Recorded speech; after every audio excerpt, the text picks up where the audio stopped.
টিপ্পা দিলে কইলা যাইব, রস রসায় বইরা যাইব, 2 দিন পরে খাইও বন্ধু, যতন কইরা রাইখো জীবন আমার লাল টমেটো।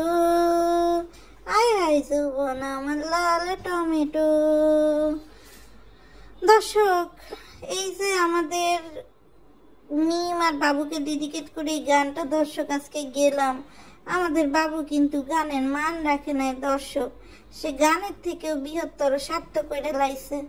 অর্থাৎ মিম কিন্তু বারবার গানের মাধ্যমে তারা বলেছিল যে টিপ্পা দিলে গইলা যাইব, কিন্তু আমাগো বাবু তো আবার অধৈর্য, জানেনি তো, বাবু খাইছো যার চ্যানেলের নাম, তো বাবুরা কি খায় সেটা তো আপনারা সবাই জানি। তো বাবুর এই খাওয়ার মেহনতে কিন্তু দর্শক আমাদের মিম এখন কিন্তু দুগ্ধবতী, একদম গাভী যেমন থাকে দর্শক, সেই রকম কিন্তু একদম হৃষ্টপুষ্ট হয়ে গেছে আমাদের মিম।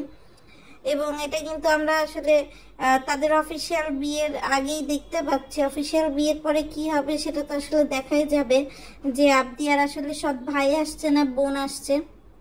কেননা মিমি কিন্তু তার ভিডিওতে নিজেই বলছে যে আবদিয়ার সময় তার এগুলো হয় নাই, এখন তার হচ্ছে। আর তার উপরে হচ্ছে এত শর্ট নোটিসে বিয়ে, এটা তো আসলে বোঝাই যায়। তো দর্শক, আমার লাস্ট ভিডিওটা ছিল মিম আর বাবুর হোটেলে উলালা উলালা ছুঁনা ছুঁনা এটার মধ্যে দিয়ে। তো আমরা পরদিনের ভিডিওতে দেখতে পারি যে পরদিন হচ্ছে মিম আর বাবু সকালবেলা উঠে বাড়ির উদ্দেশ্যে রওনা দেয় নাস্তা টাস্তা করে, এবং আমরা তাদের অগোছালো বিছানা দেখতে পাই। তারপর দেখতে পাই খবরের কাগজ নিয়ে বাবু পড়তে পড়তে আসছে। শালা ব কলম, তুই কি খবরের কাগজের নামটাই পড়তে পারবি যে তুই আবার খবরের কাগজ নিয়ে ভাবলস? এরপর আমাদের মিম আবার মানে অল্প চার্জ নিয়ে সে হচ্ছে আবার ডায়লগ দেয়, আবার বলে। তো যারা আমরা বুঝলাম মিমকে আর বাবুকে দেখে যে তারা আসলে গোসল করে নাই, তার মানে দর্শক বোঝেন যে সারা রাত তারা এরকম মিলামেশা করে তারা একটা যে গোসল করে দর্শক লোকজন, সেই গোসলটা তারা করে নাই। এখন বাড়ি গিয়ে দেখে বাড়িতে নাই পানি, তো তারা এখন কি করবে? তারা এখন এই শরীর নিয়ে দর্শক চলে গেছে সুইমিং পুলে। এখন এই যে বাবু আর মিমের যে দর্শক রস, এই রসগুলো কিন্তু ডিরেক্ট গিয়ে পড়ছে সুইমিং পুলে। আর সেই সুইমিং পুলের পানি চারটা কে খাইতেছে? বাপ্পি আর তিশা। বাপ্পি মানে প্রত্যক্ষভাবে না খাইতে পারলেও পরোক্ষভাবে খায়া ফেলছে। বাপ্পির তো আবার এগুলো অভ্যাস আছে দর্শক। আর এই যে বাবু এমন একটা বস্তি এলাকায় থাকে আর শরীরে কি দুর্গন্ধ, মিমের এক্সপ্রেশনটা দেখছেন? মানে মিম এখন কি করবে? কইরা লাইছে তো কইরা লাইছে, কিন্তু এখন এই যে যেই সুইমিং পুল থেকে বাবু উঠছে আবার বাবু শরীর থেকে দুর্গন্ধ বাইর হইতেছে, এটা কি আর মিম মেনে নেয়? সেই জন্য কিন্তু মিম আবার নাকের মধ্যে আস্তে করে টিপ দিয়ে রাখছে যে না না, এই দুর্গন্ধের মধ্যে থাকা যাবে না। আর আমাদের তিশা আপা একটা খিমার জামা বোরখা পুইরা সে গেছে সুইমিং পুলে। এখন এটা যখন সুইমিং পুলে ডুব দিতেছে মনে হচ্ছে একটা বস্তা নিচে চলে যাইতেছে আর গোল গোল পাক হয়ে।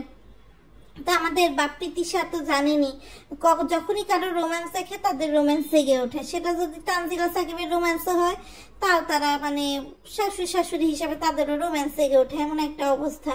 আর আবদিয়াকে কান্দায় কুন্দায় এখন আবার হাসানোর জন্য নিয়ে আসছে। তবে আমি ভালো করে খেয়াল করে দেখলাম আসলে বাবুর ইন্টারেস্ট মেন হচ্ছে আপনার তাবিয়ার মধ্যে, আবদিয়ার মধ্যে বাবুর আর কোনো ইন্টারেস্ট নাই। আসলে আবদিয়া যেরকম ঠেরা ঠুরা এইসব বাচ্চার প্রতি তো আসলে সৎ বাপের কোনো সময় ভালোবাসার কথা না। মামা হিসেবে ভালোবাসতো না, তো বাপ হিসেবে আর কি ভালোবাসবে বলেন? তবে মিমের এই যে হৃষ্টপুষ্ট ফলন, এই হৃষ্টপুষ্ট ফলন আমরা বুঝতেই পাচ্ছি যে মিম কিন্তু একদম গরু তাজাকরণ প্রকল্পে একদম ভালো হাতে পড়েছে। যে হাতের মাধ্যমে, যে হাতের ছোঁয়াতে বা স্পর্শে সে কিন্তু হচ্ছে আসলে টমেটো তো দূরে থাক, লাল টমেটো তো দূরে থাক দর্শক, এখন সার অবস্থা হচ্ছে লাল বড় তরমুজ হয়ে গেছে দর্শক একেবারে। আর আমি এটা এমনি বলতেছি না, আপনারা যদি ভালো করে ফুটেজটা দেখেন দর্শক, আপনারা কিন্তু নিজেই আসলে বুঝতে পারবেন যে আমার কথা ভুল না ঠিক। আরেকটা বিষয় দর্শক দেখেন, ওরা গেছে একটা ড্রিম হলিডে পার্কে, ওরা কিন্তু আরো অন্যান্য রাইড ছিল সেগুলোতে যাইতে পারতো, কিন্তু স্পেসিফিক্যালি সুইমিং পুলে কেন গেল এটা আশা করি আপনারা বুঝছেন। আর আরেকটা বিষয় দর্শক ভাবছিলাম বলবো না, তারপরে বলি, বিভিন্ন জায়গায় আসলে মিমকে বলা হচ্ছে যে মিম শত্রুতামি করছে, মিম বাবুকে কেড়ে নিছে। তো এটা বাবু মিম নিজেই ক্লিয়ার করছে যে আসলে তাদের অনেক চড়াই উতরাই করে এখানে আসতে হয়েছে। বাবু নাকি তার মায়ের বাড়ি ভালো ছিল না।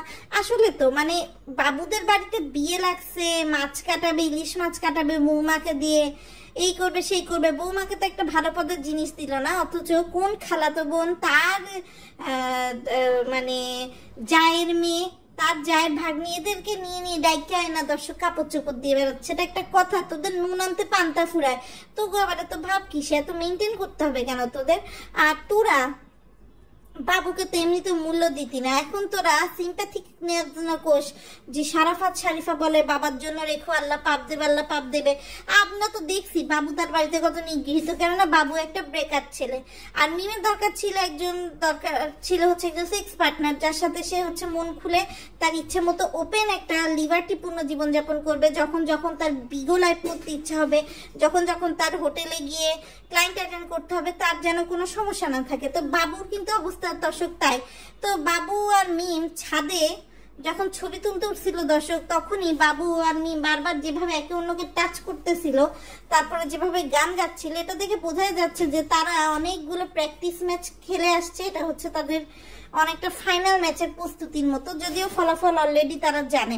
তো আমরা বুঝতে পারছি ধীরে ধীরে বাবু আর মিম কিন্তু দর্শক ওই পথে আগাবে যে তারা বলবে আপনাদের জন্য খুশির খবর, আবদিয়ার একটা ভাই বা বোন আসতেছে, আবদি একটা খেলার সাথী পাবে, যেমন আমরা দেখছি মরিয়মের ক্ষেত্রে সাবিনা বলছে। তো এত কিছুর মধ্যে আরিফ মিসিং। আসলে কি আরিফের সাথে সাবিনার ঘরটা আদৌ টিকতেছে, নাকি সাবিনা এবার রাব্বির গলায় মারা দেবে দর্শক? আপনাদের কি মনে হয়? যেখানে ভাই আসেনি, যাকে দিয়ে সম্পর্ক, সেখানে রাব্বি টিং টিং টিং টিং টিং টিং করে ঘুরে বেড়াচ্ছে, আমি বুঝলাম না। আর আরেকটা জিনিস আমি দেখলাম, মানে আরিফের তো নিজের বাচ্চা, নিজের বউয়ের চেয়ে ওই কিবরিয়ার পয়দা করা মরিয়মের প্রতি ইন্টারেস্ট বেশি, হেরে সাইকেল কিনে দেয়া, হের ভিডিও করা, খাওয়ান দাওয়ান করা। আমার তো মনে হচ্ছে আসলে হচ্ছে সুদের মূল্য বেশি। আসল তো ভোগ করা হয়ে গেছে আরিফের, এখন মানে সুদ ভোগ করতেছে। তো এমনিতে আমরা আগের ভিডিওগুলো তো দেখছি, যারা আমার চ্যানেলে আগের ভিডিও দেখেন নাই দর্শক, আগের ভিডিও দেখবেন, মানে যা বুঝতেছি। তো যাই হোক দর্শক, আসলে এই ভিডিওটা দিতে একটু লেট হয়ে গেছে, আপনারা বেশি করে সাপোর্ট করবেন।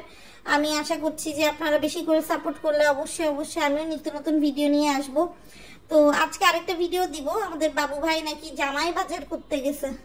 তো ফকিন্নি পুলা ধার কইরা কি এর জামাই বাজার করবো আমি জানি না। কালকে দেখি রাইট চোর থেকে বাবু সব জায়গায় টাকা দিতেছে। আমি কই মিমের ব্যাগ থেকে লইয়া তুই আবার দিস, আবার তুই সবার সামনে ভালো সাজোস। জীবনে তো বাপের বাড়ি থাকতে খালি একটা 100 টাকার খেলনা আবদিয়ারে কিনা দিছিলি, নিজের ভাইয়ের ছেলে মেয়ে 2 টাকা কিনে দিছিলে।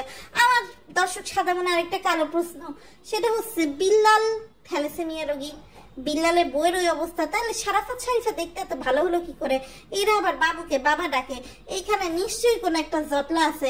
আর এইদিকে এদের ফুফাতো ভাই এমন পাগল হয়ে গেছে, এখন বাবু মিমের ভিডিও তো করতে পারে না, এই জন্য বিল্লালের আদ্দিকালের রুদ্দিমালের বিয়ের ছবি দিয়ে সে ভিউ কামানোর ধান্দায় আছে। তো যাই হোক দর্শক, আসলে দিন শেষে ইউটিউবে সবাই ভিউ কামাতে চায়, আমরা রোস্টাররা আপনাদের সামনে সে সত্যি কথা বলি, আমরাও চাই আমাদের ভিডিওতে ভিউ হোক।